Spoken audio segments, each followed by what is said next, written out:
Hello and welcome to this first episode of this MongoDB tutorial where I am going to teach you about MongoDB and its different concepts in a real domain of the domain of an airline booking company with .NET, with Visual Studio.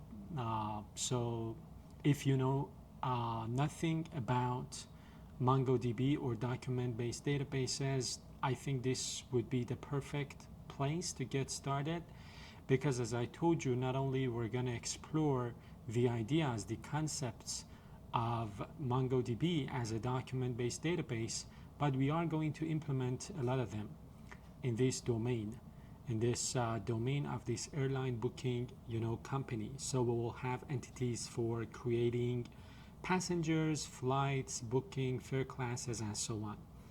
I've got other playlists on the channel about relational databases as well. So if you are interested in learning about relational databases, those playlists can also help.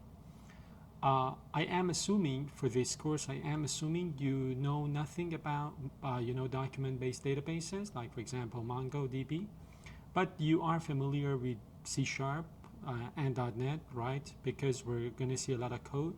We're going to implement everything step by step. And I also assume that you have, the motivation to learn about document-based databases, because if you come from the background of, relational databases, things will be a little bit different here.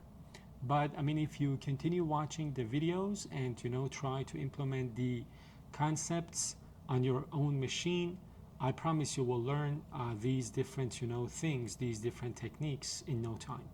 So I have prepared the notes. We will probably have 12 episodes, and on my other desktop I have Visual Studio running. As you can see, this is an empty solution. So we will go through the notes, study them, and implement the things we want to implement in Visual Studio. For each episode, we're going to have a separate, branch on our project in Visual Studio. So you can also, as always, download the source code of this, playlist using the link I have, put in the description of this video.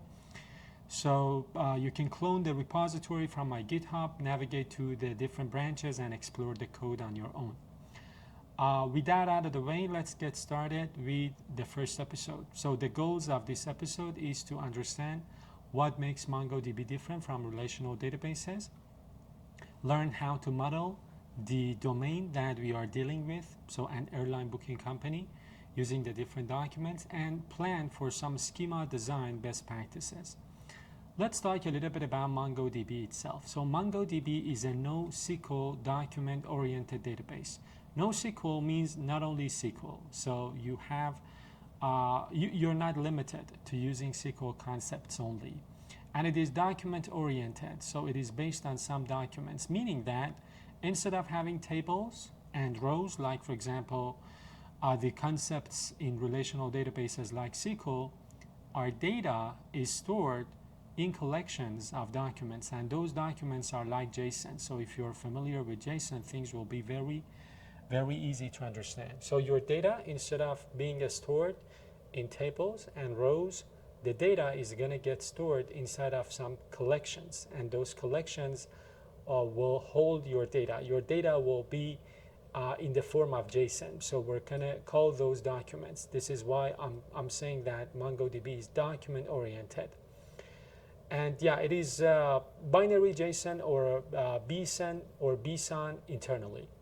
Let's compare MongoDB with relational databases. If you know a thing or two about relational databases, I think this table is going to be very helpful to help you wrap your head around the different concepts of document databases. For example, in terms of, for example, SQL, right, or relational databases, you have rows inside of your tables to store some data. So this is called the data unit. So the data unit in SQL databases or relational databases is table row. But in MongoDB, it is called a document, BSON, right? Binary JSON. In terms of schema, in relational database, everything is so strict. So basically, you've got a table with different columns that you need to, fill in with some values. Some of them are going to allow you to enter null. Some of them are not going to accept null values. So everything is predefined and strict. But in document-based databases like MongoDB, your schema is flexible. And of course, you can enforce your schema if you want to with some validation. And I am going to show you how to do that, but it is more flexible than relational databases. For joining different parts of your data, right, to, for example, create some result based on the different tables that you have in relational databases, because everything is normalized, you can use joins. And of course, guys, if you want to know more about relational databases, you can check out my other playlist on the channel about SQL if you want to learn about SQL or relational databases. So you've got joins in relational databases. You can join your data, but in document-based databases like MongoDB, because everything is usually denormalized, embedded, or sometimes referenced. We're going to talk about embedding or referencing data as well. More often than not, you need to do some manual lookup. And I'm going to tell you, and I'm going to show you how to query your data. Asset transactions. So we all know that ASSET is the acronym for 4 very important features when it comes to doing transactions. Relational databases support transactions, support asset transactions. But in document databases, it is supported partially. So we are going to talk about transactions as well, but just keep in mind that when it comes to transactions, document-based databases and SQL databases, relational databases are different. Let's talk about the domain that we are going to create. So as I told you, the domain that we're going to work on is an airline booking company, and we're going to have different entities. So we're going to have passengers, fare classes, flights, bookings, cancellations. And for each one of these entities, we're going to store different pieces of data. For example, for a passenger, we're going to store name, passport, contact number. For fare class, we're going to have different fare classes. Flights are going to have their flight numbers, departure, airport, arrival, airport, and so on. For bookings, basically we want to know which passenger booked which flight under which fare class on which date, for example. And cancellation is going to be responsible for flights or bookings that were canceled and the reason, of course. Let's talk a little bit about the strategy when it comes to modeling document-based databases. So the important thing when it comes to modeling your document database is that you need to design your documents around application access patterns. And I'm going to talk about application access patterns briefly here. Then you need to decide whether you're going to do embedding or referencing. So when I say embedding, it means that you kind of embed the data that you need to query together into one another. For example, you want to decide that you're going to embed your fare classes or fare rules inside of your booking document. So embedding and referencing, 2 different strategies when it comes to kind of model a domain. Referencing is more similar to what happens in relational databases. So you store a piece of data inside of a document, and then you use the key of that document to reference it in another document. This is called referencing. Both of these strategies, embedding and referencing, both of them have their pros and cons, and based on the different scenarios, based on your different requirements, you can decide which one you want to go with. So the next thing that I want to talk about is access patterns. So your access patterns, more often than not, govern whether you are going to use embedding or referencing. Let's talk about this. I'm going to tell you about a real-life analogy. So imagine you're building a kitchen. You arrange things based on how often and in what combination you use them. If, for example, you always use your coffee with sugar and a mug, so you keep them together, right? Access patterns, application access patterns. You put them, for example, next to one another. Why? Because they're often used together. We have a similar concept in object-oriented programming, right? Cohesion, things that are related go together. If you use flour only, for example, or in some recipes, you probably store your flour in a different cupboard.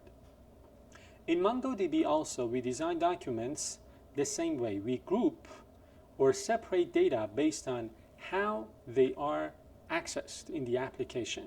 So this is called access pattern. So based on how you are going to use your data, you might go with embedding or referencing. And let's talk about these two strategies: embedding data, referencing data.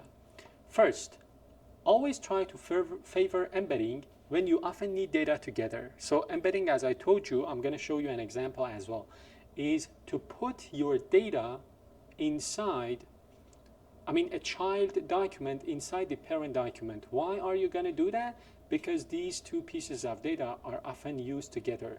Definition: put data inside the main document if you always use it together. Example: imagine a booking document. Every time you check a booking, you query a booking, you also want to see the fare class or fare rules, like for example the baggage limits, cancellation policies, and so on.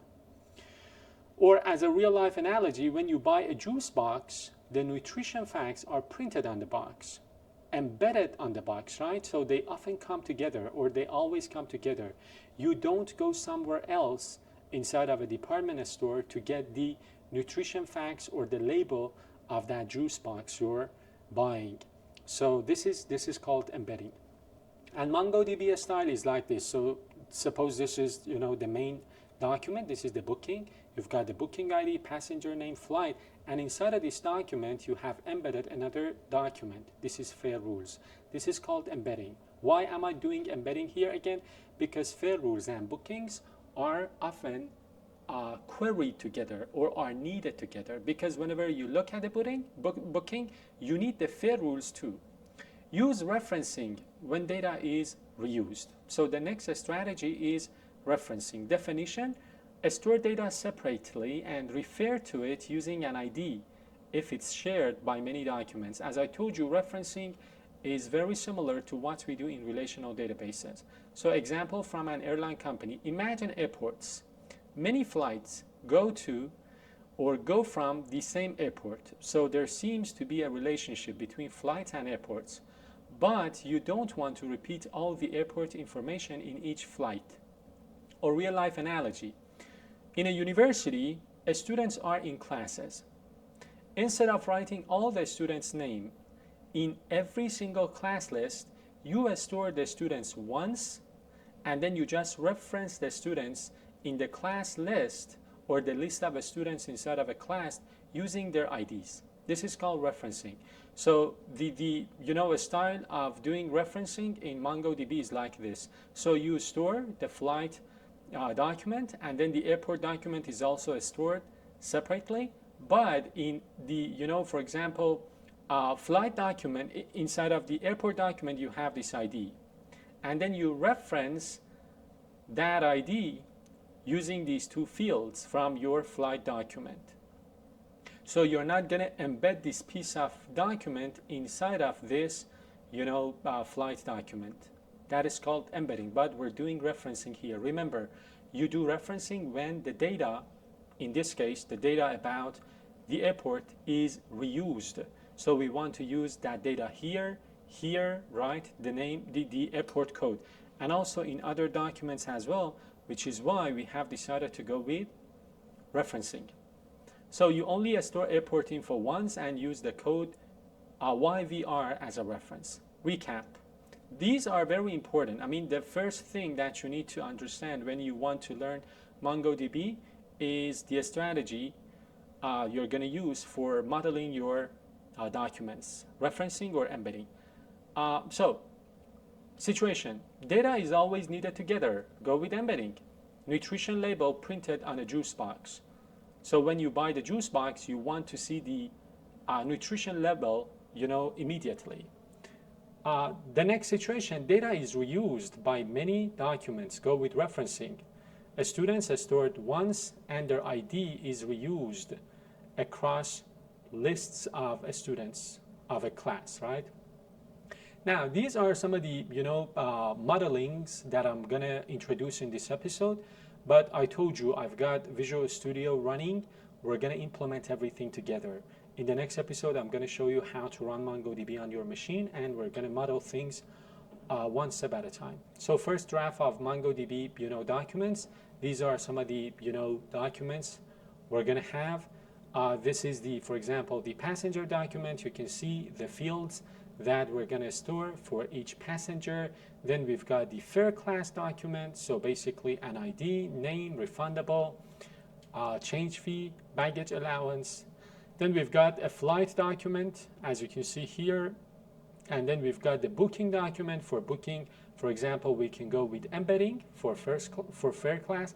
These will, of course, be refined and refactored. This is just the first draft. Cancellation document, again, some fields for cancellation. For example, the reason the booking was canceled, whether it is refunded or not, and so on. So the summary of this episode.